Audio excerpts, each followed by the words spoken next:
Sir आपका बहुत बहुत शुक्रिया करना चाहता हूं।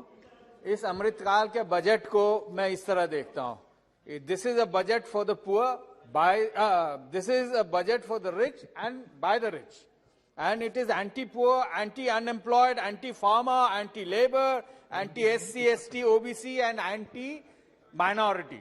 इसलिए सर मैं यहां खड़ा हूं इसको अपोज करने के लिए। और मैं जब कह रहा हूं कि अमीरों के लिए सर 10% अमीर हिंदुस्तान की 80% दौलत पे काबिज है और उनका GST में कंट्रीब्यूशन सिर्फ 3% है, और उनके लिए 37% टैक्स से घटा के 25% कर दिया गया है, जो बहुत ही शर्मनाक और अफसोसजनक है सर। और दूसरी तरफ जो गरीब हैं वो 50%, जो सबसे गरीब हैं वो 64% टैक्स देते हैं, और उनके लिए हर कटौती बढ़ती जा रही है। और एक चीज और कहना चाहता हूं, फाइनेंस मिनिस्टर साहिबा ने कहा कि हमारा पर कैपिटा इनकम 1.9 लाख हो गया है, लेकिन आसपास भूटान और बांग्लादेश का हमसे बेहतर है। और प्रधानमंत्री जी परसों बोल रहे थे और काफी तंज ले रहे थे यूपीए गवर्नमेंट की सर, जो 10 साल में 13.1% के दर से पर कैपिटा बढ़ा था, अगर वो जारी रहता तो 1.9 लाख नहीं होके हमारा पर कैपिटा इनकम 3.9 लाख होता, जो डबल से भी ज्यादा है सर। और सबसे अफसोस की बात यह है सर कि बिहार के लिए इन्होंने कुछ नहीं सोचा। बिहार से लगभग 1.25 करोड़ लोग बाहर पूरे हिंदुस्तान में खट रहे हैं। अभी हमारे अलग अलग राज्यों के लोग कह रहे थे अगर वहां तरक्की है तो वो हमारे बाजुओं के वजह से है, और हम वहां इनह्यूमन कंडीशन में रह रहे हैं। हमारे बिहार में क्यों नहीं योजनाएं दी जा रही हैं, पैसे क्यों नहीं दिए जा रहे हैं?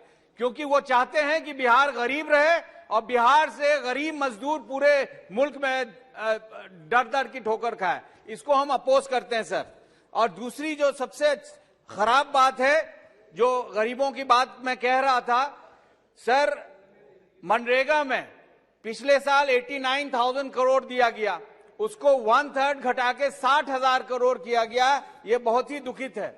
और माइनॉरिटी का जब बजट हम लोग ये करें, माइनॉरिटी की आबादी सर 30 करोड़ है, 30 करोड़ 20%, जिसमें क्रिश्चियन, सिख, बुद्धिस्ट, जैन और पारसी भी आते हैं। मुसलमान के वजह से उनको भी खामियाजा भरना पड़ रहा है, जिसका हम अपोज करते हैं सर। माइनॉरिटी बजट 38% घटा दिया गया। स्कॉलरशिप, स्किल डेवलपमेंट, उस्ताद स्कीम, नई मंजिल for women, pre school scholarship, Jamia AMU का फंड घटा दिया गया। Maulana Azad educational foundation sir, अभी 2 minute, foundation promotes education for educationally backward minority, इसको खत्म करने के कतार पे है। और जिसका नतीजा ये हुआ कि सर 72% जो मुस्लिम लड़कियां हैं वो स्कूल नहीं जा पा रही हैं। तो ये आदरणीय प्रधानमंत्री का जो ये वाकया है कि सबका साथ सबका विकास, तो क्या माइनॉरिटीज उसमें नहीं आते हैं?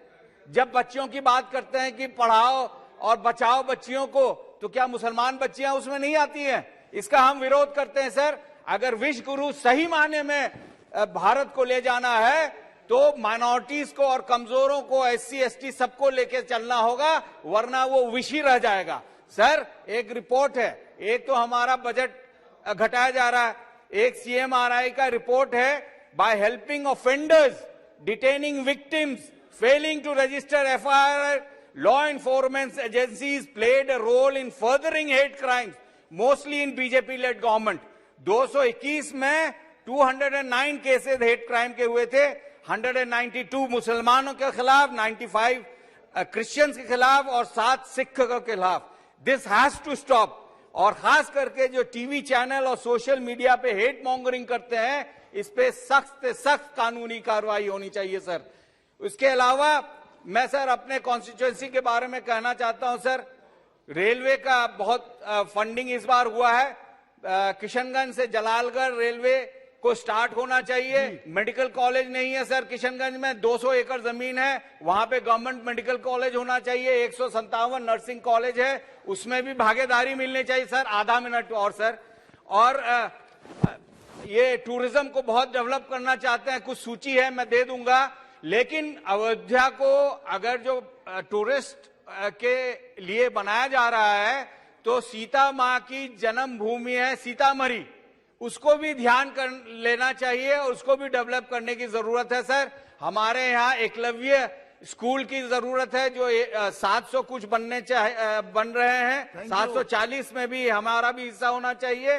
प्रधानमंत्री कौशल विकास में हमारे लोगों को जॉब के लिए ट्रेनिंग चाहिए। बहुत बहुत शुक्रिया सर।